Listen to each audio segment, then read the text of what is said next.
Welcome to One Brooklyn, presented by Brooklyn Borough President Eric L. Adams.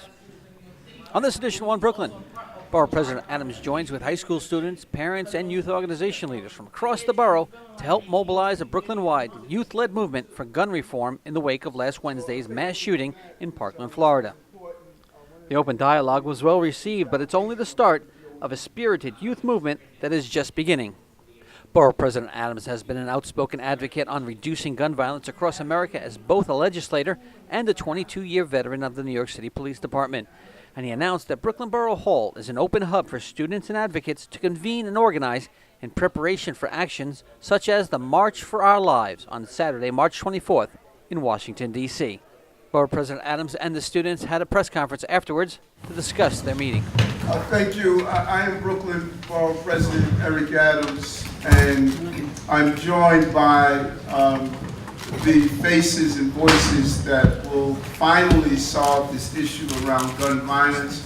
And gun violence impacts both old and young. When a bullet leaves the barrel of a gun, it does not discriminate, and even when it hits its target, it still rips apart the body of our community, and it leaves a forever scar, and that we continue to mark and benchmark our lives by it. We cannot benchmark our lives and have anniversaries around school shootings. You do not have to be a college grad to know that this is stupid, this is illiterate, and this is not what our country should stand for. And this is what these young people are saying today. It is beyond reasoning that the NRA and others have hijacked the safety of our schools. Not only are our schools impacted, we've seen mass shootings in our churches, mass shootings in our public facilities. How many more bullets before we finally hear the sound of gunfire has shattered our lives? And that's what these young people are saying. And this is not a new battle that we are joining. We're joined by organizations who have been part of this anti-violence movement for many years. Finally, we believe that the young people's voices have been awakening, and they are energized to join the long battles that many of these elders have been fighting for so many years to have senseless gun laws in this country. And so some great resolutions came from these young people as we sat around to the table today. We are going to be part of the March on Washington, where we will sponsor buses and have a delegation leave from Brooklyn and New York. We're going to call the other boroughs to join us in this initiative. We're going to support a student action that would take place in the Department of Education, and that action should come with assistance of the Department of Education to give authorized leaves for that day so these children won't be impacted by any truancy rules or what have you. We're going to support actions inside the schools that these young people can participate in. We're going to support a national voter registration where these young people can register their schoolmate and classmate. As it came out of this meeting, we're going to support creating safe environments inside schools, not one or two schools doing things that are creative about safe environments, but in an entire Department of Education initiative that will look at more than just academic standards, but emotional standards, and what are we doing to create those safe environments. The ideas that came from these students are real, and they are saying they are committed to ending this senseless gun violence from AK-47s, from 9mm, from our busy urban centers to our rural communities. It doesn't matter if it happens in Troy, New York, or Troy Avenue, Tallahassee, or in Birmingham. The violence is the violence. And so we want to hear directly from our young people, and I want to thank some of the adults who are here, particularly civil rights attorney Norman Siegel, who has been part of these anti-violence initiatives for so long. I want to thank him for being here to give us the legal support we need as we move forward, because we want to be smart as we push towards this initiative. And one important initiative that we're going to do here in Borough Hall, we're going to put together a real lesson plan of how to use this energy to go step by step to make policy changes. It's important that this energy does not fall to the wayside or wane. We want to show these young people how to lobby their elected officials, how to join community boards, how to register to vote, how to draft policy and get it introduced in the city council or in the state legislature, how to identify those elected officials who have become the unofficial partners of the NRA and others and are blocking gun legislation year after year, and specifically to target them to say, you will not stand in the way any longer. These are the actions that we are looking forward to do. So we have 5 students we want to hear from that's here with us, because it's about their voice and hearing from them. The first is Kate Green from Hunter College, then Cheyenne Walker from MS 35, Deshaun Riley from MS 35, Ali Boiveau from Brooklyn Latin School, and Christopher Stauffer at Youth Progress Policy Group. Kate Green. Kate? Come on, Kate. Come. Kate, you ready?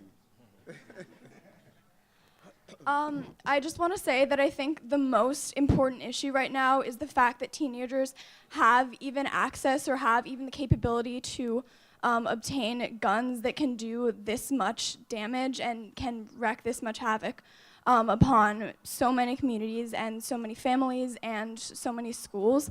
And I think without legislation is right now the most powerful tool that could be used to decrease the number of school shootings and the number of students that are killed. And I think that it could be such an easy issue to fix if gun access was limited. And I think that legislators and the government needs to make sure that they see this and that they put the lives of students over anything else. Thank you, Kate. Thank you.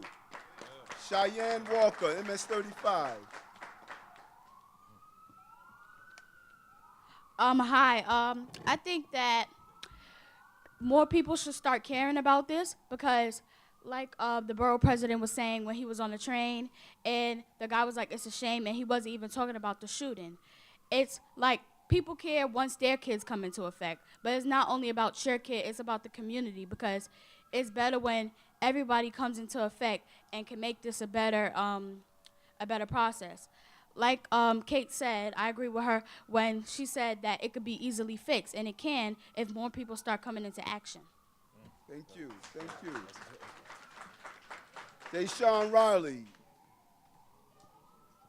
I would like to add on to what Kate said and to what Cheyenne said, that us as a people or a community need to come together, start putting like organizations together for our youths to stop the bullying and the gun violence, because bullying plays a big role in gun violence. And if you don't stop the bullying, how are you going to stop the gun violence? Well said. Thank you. Ali from Brooklyn Latin School. So one thing that we don't realize, that when the bullet went off in Parkland, I felt it. And I believe many people in New York City felt it. Many people in the nation felt it. And we need to use that energy. We need to use that empathy that we have to empower the movement. And I know that if we are together, we can do a lot. And I know that there are no matter how many federal agents or NYPD officers we deploy at our schools, we are the first line of defense. We see our peers and we observe them. We like their Instagram photos. So it is totally up to the youth to observe and report. And I believe that together, if we partner up, we can do a lot and we can fix this issue, because it is totally up to us. We see our peers and we can decide upon the action. Thank you. Thank you. Christopher Stauffer. Christopher. Right now, we're at a unique moment in American history. We have a movement comprised of young people, and they need to be listened to. And this movement can't just be a singular event. We need to have permanent changes to our democracy so that these young people can be continuously represented and involved in their government. We need to lower the voting age. We need to incorporate civics into government education, and we need to lobby for a national ban on assault weapons. When they had the 10-year ban on assault weapons, violence went down. We need to bring that back, and we need to have the young people leading this charge. Because as my friend said earlier, we are the first line of defense, and we cannot be killed anymore. We cannot have our friends and our family members and our peers be shot down because we're not represented and not heard in our government. Thank you. Thank you. And we want to hear, I just think it's so important to hear from the young people who are here. We want to hear from Jamal Davis, a Morehouse College alumni, New York City chair, survivor of murder-suicide on February 22nd, 2007. Jamal? Good afternoon. As the borough president said, 11 years ago, my father, in a senseless rage, shot and killed my mother, and I found the bodies. I was 16 at the time in high school at Murray Bertram High School. I saw Cephalo IS-96 in the crowd, the parent coordinator, and I shared with her that it was the parent coordinator then that really assisted with my mental health, and this topic is very near and dear, obviously, and I'm so glad that the borough president and the youth are coming together to truly curtail this and meet it where it hits home, and that's kind of within your own household, or it could be at least. So I'm just happy that I was walking down the street and saw that this was an opportunity to come and speak. And again, it's 11 years to the date. The New York Times had an article, Murder-Suicide Leaves Children Orphaned, New York Sun, New York One, it's all there from 2007. So Jamal Davis, thank you. Thank you. Thank you. And so we want to open the questions, and then we want to allow you to interview the young people, and I think it's so important to hear from the young people, and I want to thank, we also have joining us Kamal Higgins, a former NFL player. You see athletes are getting involved in this also. So we'll, and one important announcement is that Central Park does not allow demonstrations of this magnitude. That's fine for them. Prospect Park, we do, and we're going to call the rally to be here in Brooklyn, right here at Prospect Park, where people will be able to come and show their support for this important initiative, and we will do whatever navigating we need to do to make sure that these young people's voices are heard. We open the floor to any questions, and any question to any young people, you could ask, point to, and they will be able to do so as well. Yes.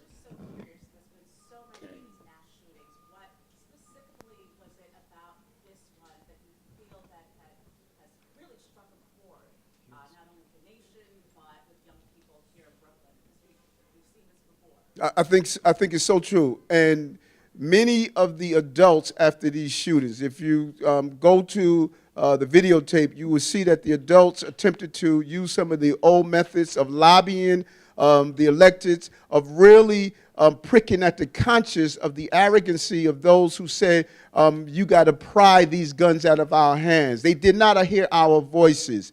Then this shooting has ignited the largest block of normally non-participants in the voting process, and that's our young people. And they said in Tallahassee, Florida, at the heart of the Capitol, we are not silent anymore. That has sent shivers through the entire legislative process, all the way up to Donald Trump, who was a #1 promoter of the NRA. They all understand now the jig is up. These children are not playing. They're not going away. They're social media savvy. They're going to use Facebook. They're going to use YouTube. They are moving this forward. Trust me when I tell you, it is over. The gun manufacturing industry, mass production is dead. They just got to consider how they're going to make the funeral. It is done, how expensive it's going to be. I know when I see this energy, these children are not turning back, and they're going to change what is going to happen in America.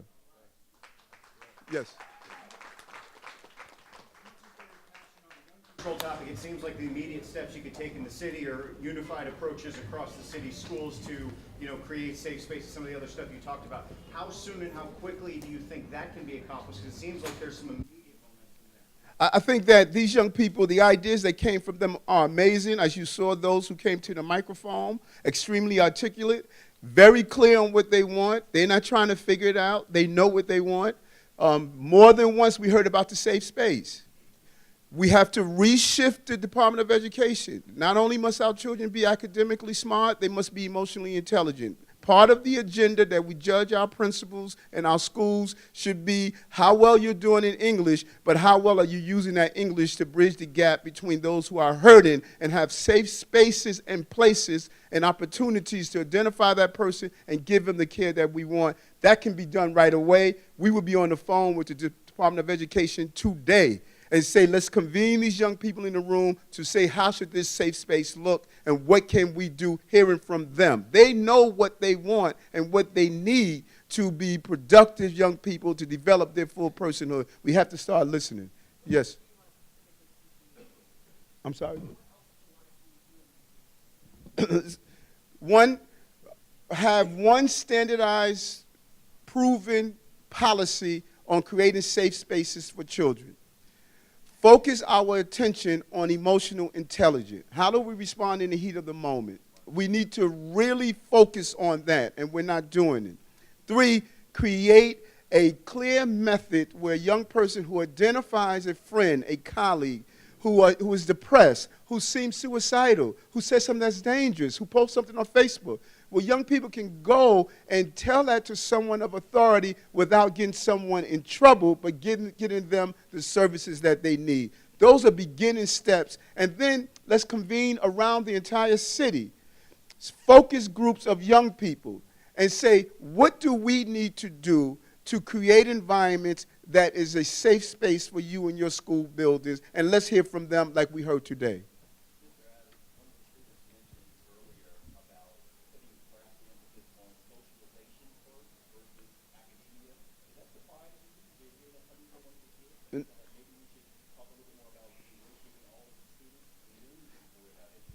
Doesn't surprise me. I think that what we fail to understand that the winds of change have always been blown by young people. It has never been blown by adults. If you go through the marches of the 60s, if you go to other countries, young people have always blown the wind of change.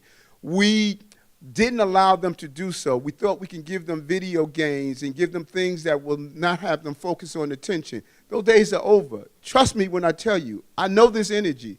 This is no different than the energy of the 60s in the marches. These are the grandchildren who integrated the lunch counters. These are the grandchildren of those who marched with Dr. King. These are the grandchildren who pushed South Africa to drop apartheid. These are the grandchildren that forced movements across the globe. These are their children. These are their faces. This is nothing new to them. All we have to do is get the heck out of the way and let them do their things. This is their generation, and they can move this to the next level if we allow them to do so. Thank you very much. You could open up and answer any young person you want to speak to. Thank you.